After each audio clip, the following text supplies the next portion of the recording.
नमस्कार दोस्तों, मैं हूं वंदना भारती और आप देख रहे हैं कमोडिटी इनसाइट्स। आज है 11 नवंबर। इवनिंग एडिशन में आपको बस अपडेट देना चाह रही थी कि यूएस के शटडाउन होने की जो प्रोसीजर है वो यहाँ पे अब आगे बढ़ रहा है और यहाँ पे उम्मीद है कि यूएस का शटडाउन खत्म होना चाहिए। सहमति बन रही है, लेकिन इसका पॉजिटिव इम्पैक्ट जो है वहाँ की इक्विटी मार्केट में भी है। वेल्स फार्गो ने अब यहाँ पे एक अपना एस्टिमेट्स दिया है कि 7100 तक एस&पी जा सकता है। आज एस&पी में 1.5% तक का उछाल था।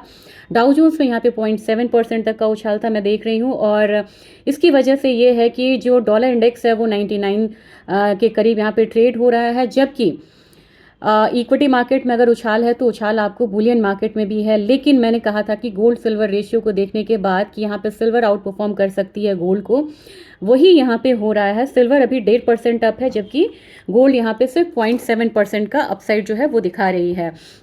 तो मार्केट वहीं पे रुकी हुई है, 4150 के करीब रुकी हुई है, 0.7% अप है।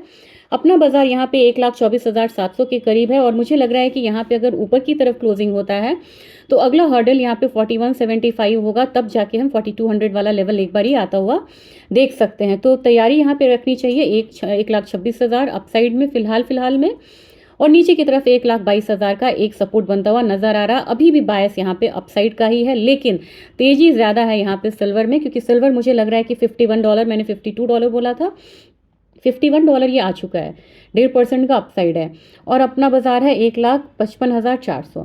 तो लगभग यहाँ पे 1,58,000 तक मुझे लग रहा है कि प्राइसेस ऊपर की तरफ जा सकता है। और थोड़ा सा शॉर्ट टर्म का अगर हम ध्यान रखें तो ये हो सकता है 1,60,000 1,62,000। लेकिन ये बिल्कुल टाइम स्पेसिफिक देना यहाँ पे बहुत मुश्किल हो जाता है, क्योंकि इवेंट रिस्क यहाँ पे बहुत ज़्यादा है। और अपसाइड में अगर इंटरनेशनल मार्केट की बात की जाए तो मुझे $52 से $52.5 तक इनफैक्ट आता हुआ दिख रहा है। अब यहाँ पे आपको सपोर्ट जानना बहुत ज़रूरी है कि कहाँ से हम कह सकते हैं कि शॉर्ट टर्म में यहाँ पे ट्रेंड जो है वो चेंज हो सकता है। मेक और ब्रेक लेवल की बात यहाँ पे करते हैं तो वो मुझे लग रहा है कि अगर 1,48,000 तोड़े तभी जाके हम यहाँ पे कह सकते हैं कि अब यहाँ से शार्प फॉल दिख सकता है, थोड़ा सा शार्प फॉल दिख सकता है चांदी में, नहीं तो ऊपर की तरफ ही रहने की ज़्यादा गुंजाइश है। और उससे पहला जो सपोर्ट है इमीडिएट वो है 1,53,000, 1,53,000। बात एनर्जी काउंटर की, यूएस ने रशिया पे न्यू सैंक्शंस लगाए हैं। और यूरोप में जो डीजल फ्यूचर्स वहाँ पे होता है, हम यहाँ पे सिर्फ क्रूड पे है लेकिन वहाँ पे डीजल फ्यूचर्स हैं और डिस्टिलेट है, काफ़ी सारे फ्यूचर्स है, काफ़ी एडवांस वहाँ पे ट्रेडिंग होती है कमोडिटी में, उस पर प्रीमियम बहुत ज़्यादा हो चुका है। तो यूरोप में ये चीज़ें महंगी हैं, लेकिन हाँ यहाँ पे ऑयल जो है वो सस्ता है, $62 तक जा सकता है। इसका कारण है क्योंकि यूएस ने न्यू सैंक्शंस लगाए हैं रशिया पे।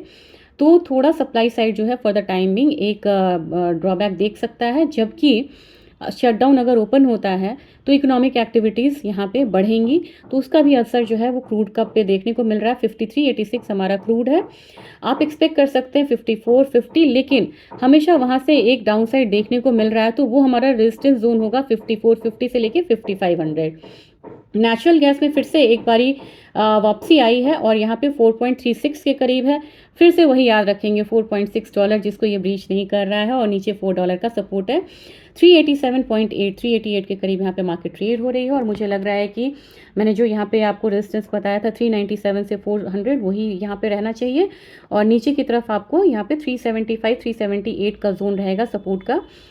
बेस मेटल काउंटर मिला जुला रुख है, लेकिन एल्यूमिनियम अभी भी मुझे अच्छा लग रहा है। 275 तक के लिए मुझे लग रहा है 273.6 आ रहा है। कॉपर बिल्कुल रेंज में 1013 पे, लेड बिल्कुल रेंज में है, और जिंक में थोड़ी सी प्रॉफिट बुकिंग आ रही है, 302 301 तक जा सकता है। ये इवनिंग अपडेट था, डेटा नहीं है, बहुत ज़्यादा इसमें परेशानी वाली बात नहीं है, लेकिन शटडाउन पे मैं चाहूँगी कि मैं आपको यहाँ पे अपडेट देती रहूँ।